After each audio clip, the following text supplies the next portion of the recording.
Bonjour à tous, nous voici donc aujourd'hui réunis à nouveau pour une séance de géométrie. Nous allons donc aujourd'hui à nouveau parler de programmes de construction que nous avions abordés il y a peu.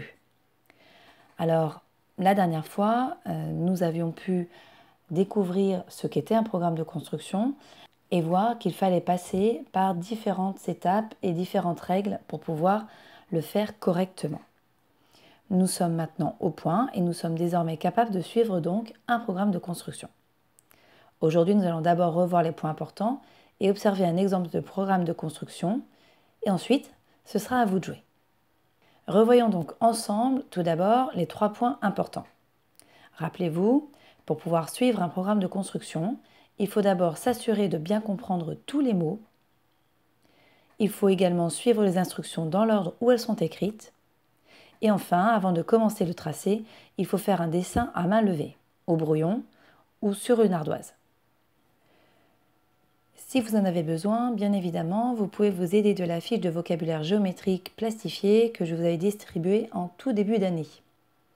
Si elle est restée en classe, eh bien, je vous l'ai fait parvenir par mail afin que vous puissiez éventuellement soit la consulter, soit la réimprimer à la maison. Maintenant, voyons donc un exemple, tous ensemble, de programme de construction. Voici le programme que nous allons suivre. Il devrait vous dire quelque chose puisqu'il s'agit du même programme que nous avions regardé de plus près à la dernière séance en vidéo. Tout d'abord, tracez une droite D. Ensuite, placez un point A sur la droite D. Tracez la droite E perpendiculaire à D et passant par A. Placez un point B sur la droite E tel que AB égale 5 cm. Enfin, tracez le cercle de centre A et de rayon AB. La dernière fois, nous avions déjà fait le dessin à main levée qui avait donné ceci. Passons donc maintenant à la construction proprement dite. Grâce à notre dessin à main levée la dernière fois, nous avions pu lister les outils de géométrie dont nous allions avoir besoin. Tout d'abord, bien sûr, il nous faut un crayon de papier. Il nous faut également une règle, une équerre et enfin un compas. Pour suivre le programme de construction que nous allons faire maintenant, prenez donc une feuille, de préférence blanche, sans carreaux, et tous les outils que nous venons d'énumérer à l'instant. Passons donc à la construction. Tout d'abord, tracez une droite D. Bien évidemment, pour cela, vous utilisez votre règle, vous tracez un trait de la longueur de votre choix, pas trop petite ni trop grande, et vous n'oubliez pas d'écrire à côté de ce trait un petit D. Ensuite, placez un point A sur la droite D. Pour cela, ce n'est pas compliqué, il suffit de tracer un petit trait à un endroit de son choix sur la droite D et de marquer un A à côté. De préférence, tracez ce point plutôt au milieu de la droite que vous allez tracer. Ensuite, tracez la droite E perpendiculaire à D et passant par A. Rappelez-vous, pour tracer une droite perpendiculaire à une autre, il faut utiliser une équerre. Placez donc bien votre équerre le long de la droite D et n'oubliez pas que l'autre bord de votre équerre doit être précisément placé au niveau du point A.